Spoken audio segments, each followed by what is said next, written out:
والذین یجتنبون کبائر الاسم، اللہ کہتے ہیں جنت میں جانے کے لیے یہ ضروری ہے کہ یہ وہ لوگ ہیں جو قیمت ہے نا جو ڈائمنڈ والی گھڑی کی، وہ اللہ بتا رہے ہیں یجتنبون کبائر الاسم، کہ یہ کبیرہ گناہوں سے بچتے ہیں. کتنا بڑا اللہ نے احسان کر دیا کہ چھوٹی موٹی خطائیں، ویسے ہی اللہ کہتے ہیں چھوٹی موٹی خطائیں میں یا تو دنیا میں سزا دے دوں گا یا اپنی رحمت سے ویسے ہی معاف کر دوں گا، یا نمازوں سے معاف ہو جائیں گی، روزوں سے معاف ہو جائیں گی، تراویح سے معاف ہو جائیں گی، تلاوت سے معاف ہو جائیں گی، لیکن کبیرہ گناہ توبہ کے بغیر معاف نہیں ہوتا.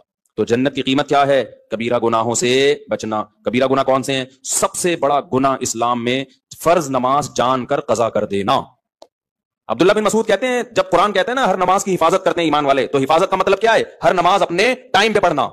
سمجھتے ہو کہ نہیں سمجھتے؟ تو دوسرا زنا کرنا، قتل کرنا، ماں باپ کو بولو منہ سے جلدی لو، ماں باپ کو ستانا، تکلیفیں پہنچانا، پھر چوری کرنا جس پہ حد جاری ہوتی ہے، اور ہومو سیکسولیٹی یہ بھی کبیرہ گناہ ہے، اور سود کھانا، بینک میں جاب کرنا سودی بینک میں، کیونکہ آپ سود میں تعاون کا ذریعہ بن رہے ہیں. علماء کہتے ہیں کبیرہ گناہ وہ گناہ ہے، ہر وہ گناہ جس پہ جہنم کی وعید ہو یا اللہ اس کے رسول کی طرف سے لعنت ہو.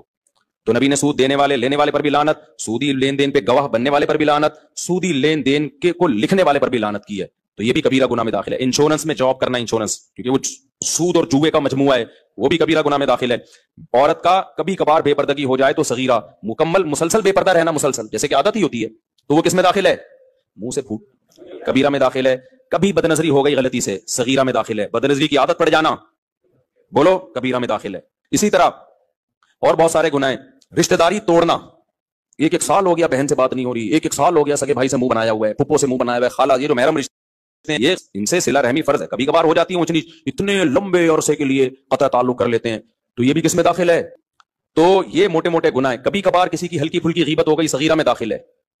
غیبت کا تعلق اس سے ہے کہ غیبت کر کے اگلے کو ذلیل کتنا کر رہے ہو. تھوڑی سی انسلٹ ہوئی تو صغیرہ، بڑی انسلٹ ہوئی تو کبیرہ. سمجھ رہے ہو؟ اس کی مثال ایسے ہے، ایک آدمی نے کہیں ہلکا سا چھوٹا سا کوئی جرم کر لیا، معمولی سا، آپ نے دیکھ لیا اس کو، آپ نے لوگوں کو بتا دیا، اللہ نے اس پہ پردہ ڈالا ہوا تھا، آپ نے بتا دیا کہ یہ جو ہے نا گھنٹی بجا کے بھاگ رہا تھا، ایک مثال دے رہا ہوں. تو اس سے کوئی زیادہ ذلیل نہیں ہو جائے گا سوسائٹی میں، تو یہ غیبت بھی صغیرہ کہلائے گی. لیکن آپ نے اس کو زنا کرتے ہوئے دیکھ لیا یا کوئی اور جرم کرتے ہوئے، اللہ نے اس کے گناہ پہ کیا ڈالا ہے؟ پردہ.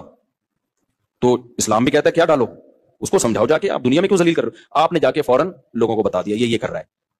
یہ جتنا بڑا جرم زنا ہے نا، اس سے بڑا جرم آپ نے کر لیا، اور اب اپنے ذلیل ہونے کے لیے تیار ہو جاؤ. سمجھ رہے ہو؟ حدیث میں آتا ہے کہ جو کسی کی مصیبت پہ خوش ہوتا ہے نا، اس کا خطرہ ہے کہ اللہ اس کو اس عذاب میں ڈال دے. مصیبت ہی ہے نا، زنا کر لیا اس نے. اسی طرح بھائی کہتے ہوئے ڈر لگتا ہے لیکن مسئلہ ہے میں چھپا نہیں سکتا، مرد کے لیے داڑھی کاٹنا بھی گناہ ہے، بولو کبیرہ ہے. یہ بھی گناہ کبیرہ میں آتا ہے، تغییر خلق اللہ میں آتا ہے. عورت کا آئی بروز بنانا گناہ ہے، بول دو نا کبیرہ ہے. تو اسی طرح ناخن نہ کاٹنا، نبی نے 10 چیزیں پیغمبروں کی فطرت میں بتائی ہیں، ان میں ناخن کاٹنا. یہ جو فیشن کے لیے چھورے گھونپے میں ہے نا، اتنے بڑے بڑے چاقو نکلے ہوئے ہوتے ہیں، اچھے بھی نہیں لگتے، یہ دہشت ہوتی ہے اور کتنی تکلیف ہوتی ہے خواتین کو کھانا کھانے میں، اور جو ہے وہ کس قدر مصیبت ہے یار. تو یہ سب چیزیں تغییر خلق اللہ میں داخل ہیں، تو یہ سب کبائر میں داخل ہیں. تو ان سب سے بچنا ہے. جنت